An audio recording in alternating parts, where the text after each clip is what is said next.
첫 번째 경기 제노아 대 코모 분석 시작해 보겠습니다. 제노아는 고전이 예상됐던 파르마 원정을 승리했으며 시즌 개막 이후 부진한 경기력으로 일관하며 하위권으로 추락했었는데 반등의 신호탄을 쏘아 올렸고 요한 바스케스를 중심으로 재정비를 마친 수비진이 원정이었지만 상대의 공세를 90분 내내 잘 막아냈고 피나몬티가 다시 한번 팀을 위기에서 구해냈다.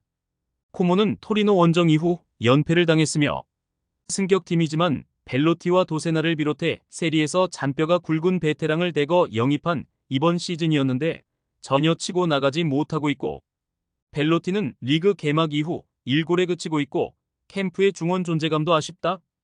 그래도 크루토네는 언제든 해결할 수 있는 자원이다. 접전을 본다. 코모는 역습 상황에서 크루토네가 상대 수비진에 부담을 줄 수 있다.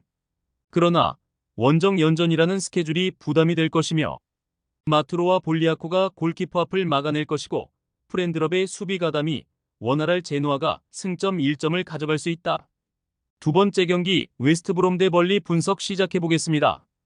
브로미치는 지난 주말 원정 경기에서 모처럼 터진 마자의 골로 앞서갔으며 그러나 후반 상대에게 동점골을 허용했고 원하던 승점 3점을 따내지 못했고 옥스포드와 미로를 비롯해 최근 대진이 나쁘지 않았는데 5경기 연속 무승부를 기록했고 그로 인해 선두 경쟁에서 다소 밀려나는 모습이며 홀게이트와 스타일스 등 PL급 최종 수비를 보유했기에 실점은 적지만 디앙가나와 존스턴 등 2선의 지원이 아쉽다.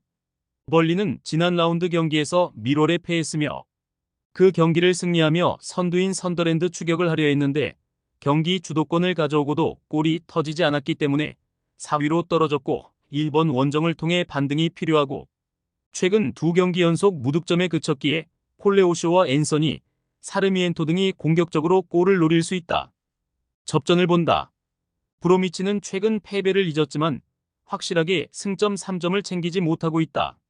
조시 마자가 살아난 건 팀에 다행이지만 그랜트와 디앙가나의 측면 지원이 아쉽기에 원하는 리드를 잡지 못할 것이며 단 벌리가 원정에 어려움이 있고 마무리에 고전 중이기에 두 팀이 승점을 나눠 가질 것이다. 세 번째 경기 첼시 대 FC 노아 분석 시작해 보겠습니다. 첼시는 2승을 기록한 9개 팀 중 가장 골득실에서 앞서 있기에 컨퍼런스 리그 1위를 달리고 있으며 두 경기 연속 4득점에 성공했는데 리그에서 주력 로테이션으로 나서는 니콜라스 잭슨과 카이세도 레비 콜 1등에게 휴식을 주며 낸 성적이고 우크라이나 팀의 대표 윙어인 무드리크를 비롯해 은쿤쿠와 펠릭스 등이 컨퍼런스 리그에서 팀을 이끄는데 화력이 대단하다. 노아는 첫 경기 승리 이후 나선 일정에서 라피트빈에 패했으며 원정에서 90분 내내 밀리지 않고 경기를 운영했지만 한 골차를 극복하지 못했고 그래도 하위권으로 평가된 팀임을 감안하면 출발은 나쁘지 않다. 무라디안과 토라린손 등 베테랑 수비수들이 상대의 침투를 잘 저지하고 있다. 첼시의 승리를 본다. 이 경기에는 타이릭 조지와 구이오, 추쿠에메카 등 팀의 벤치 자원들이 은쿤쿠와 함께 나설 것인데 그렇다 하더라도 상대 수비를 몰아칠 수 있고 홈의 이점은 차치하더라도 전력에 확실한 우위가 있을 첼시가 상대를 압도할 것이다. 네 번째 경기 코펜하겐 대 바샥세이르 분석 시작해 보겠습니다. 코펜하겐은 두 경기에서 승점 1점에 그쳤으며 그래도 지난 라운드 원정에서 우승 후보 3순위로 평가받는 베티스 상대로 승점을 따냈고 케빈 딕스와 페레이라, 로드리고가 나선 최종 수비가 강팀의 집요한 공세를 잘 견뎠고 매트슨의 중원 존재감이 확실했으며 이 경기는 잘하는 홈 일정이기에 보다 공격적인 운영을 할 것이다.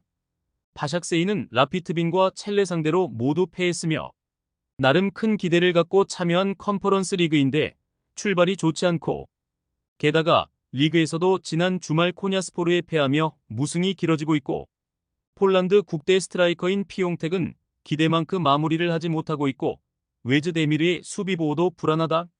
코펜하겐의 승리를 본다. 바샥세이는 컨퍼런스 리그에 그것도 원정 일정에서 전력을 다하기 어려운 입장이다. 리그에서도 중위권으로 추락했기에 어느 정도 힘을 빼고 휴식기 전 마지막 리그 경기에 전력을 다할 수 있고 엘유누시와 클라에손 등이 원정팀 수비를 잦은 스위치로 어렵게 할 코펜하겐이 승리할 것이다. 다섯 번째 경기 LASK 린츠 대 세르브리의 분석 시작해 보겠습니다. 린츠는 아직 컨퍼런스 리그에서 승리가 없으며 유르고르덴 상대로 홈에서 승점 1점을 따냈고 류블라냐 원정에서 경기를 지배했지만 원하는 결과를 따내지 못했기 때문에 이번 홈 경기에서 승리하고 분위기를 전환해야 한다. 중원에 나설 베리샤와 보가르드 등이 수비 보호보다 공격 가담을 우선으로 할 것이고 엔트루프가 공격적으로 골을 노릴 것이다. 브리에는 홈 경기에서 장크트 갈렌을 완파했지만 아이슬란드 원정에서 비킹귀리에 패했으며 덴케이와 카짐, 에페켈레 등이 기회에서 안정적인 마무리를 했지만 워낙 팀이 공격적으로 경기에 나서기에 수비 라인의 부담이 컸고 이 경기 역시 우아타라와 프란시스 등 중원 조합이 적극적으로 라인을 올려 나설 것으로 보인다. 린츠의 승리를 본다.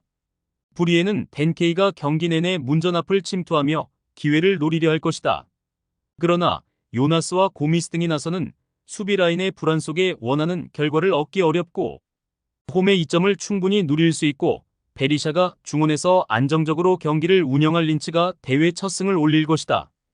6번째 경기 베티스 대 첼레 분석 시작해보겠습니다. 베티스는 아직 컨퍼런스 리그 승리가 없고 첼시와 피오렌티나 등과 더불어 가장 유력한 우승 후보로 평가받은 팀인데 출발이 좋지 않고 이 경기를 통해 반등이 필요하기 때문에 팀의 공격을 이끄는 에잘조우리와 아빌라, 포르날스 등이 정상적으로 나설 것이고 후안미와 루리발이 공격적인 침투로 골을 노릴 것이다. 첼레는 지난 라운드 홈 경기에서 바샥세이를 제압했으며 상대가 만만치 않은 전력의 팀이었기에 고전이 예상됐는데 최전방 공격수로 나선 쿠치스가 멀티골을 터뜨렸고 브루니츠와 세슬라 등 주축 선수들이 모두 골맛을 봤는데 그러나 이번 일정은 강팀 상대 원정이기에 무리하지 않고 수비적으로 임할 수 있다. 베티스의 승리를 본다. 첼레는 쿠치스와 브루니츠 등 역습 상황에서 해결할 선수들이 있다. 그러나 중원의 경기력은 그리 인상적이지 못하고 카르도주와 알티미라가 중원에서 상대를 압도하며 경기 주도권을 가져갈 수 있고 에잘조우리가 상대 측면을 무너뜨릴 베티스가 승리할 것이다. 최종 조합은 영상 아래 고정 댓글로 말 걸어주시면 오늘 정보방에서 무료로 공유해드립니다. 제발 손해보면서 토토하지 말고 다같이 웃으면서 즐겁게 베팅합시다. 함께 하실 분들은 부담 갖지 마시고 편하게 말 걸어주세요.